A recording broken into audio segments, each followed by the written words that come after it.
আমদানিতে শুল্কমুক্ত সুবিধা দেওয়ায় ও বাজারে নতুন পেঁয়াজ আসায় স্বস্তি ফিরতে শুরু করেছে পেঁয়াজের বাজারে। খুচরা বাজারে প্রকারভেদে দেশি বিদেশি কেজি প্রতি পেঁয়াজ বিক্রি হচ্ছে ৫৫ থেকে ৯০ টাকায়। শনিবার রাজধানীর শান্তিনগর, মালিবাগ, রামপুরা ও বাড্ডা এলাকার বাজার ঘুরে এমন চিত্র দেখা গেছে। বাজারগুলোতে দেশি পেঁয়াজ ৭০ থেকে ৮০ টাকা, তবে পাবনার স্পেশাল পেঁয়াজ কেজি প্রতি ৮৫ থেকে ৯০ টাকায় বিক্রি হচ্ছে। নতুন মুড়ি কাটা পেঁয়াজ ৫৫ থেকে ৬০ টাকা এবং ভারতীয় পেঁয়াজ ৬৫ থেকে ৭০ টাকা। অন্যদিকে বাজারে বড় রসুন কেজি প্রতি ২৪০ থেকে ২৬০ টাকায় বিক্রি হচ্ছে।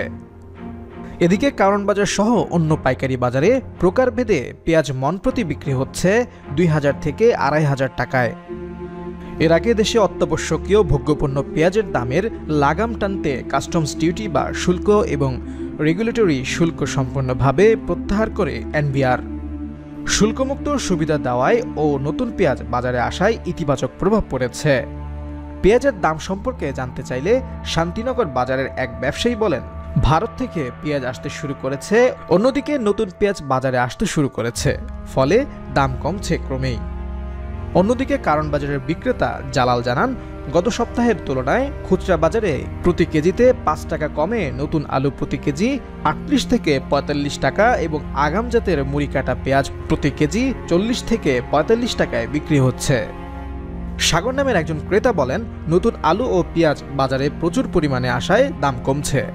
আগামী সপ্তাহে দাম হয়তো আরও কমবে। তিনি আরও বলেন, পেঁয়াজের বাজারে স্বস্তি এসেছে। আমি ক্রেতা হলেও কৃষি কাজের সঙ্গে আছি। যেহেতু এখন পেঁয়াজের মৌসুম শুরু হয়েছে, সরকারের নজরদারির পাশাপাশি দাম যাতে বেশি না কমে সে বিষয়ে লক্ষ্য রাখা উচিত।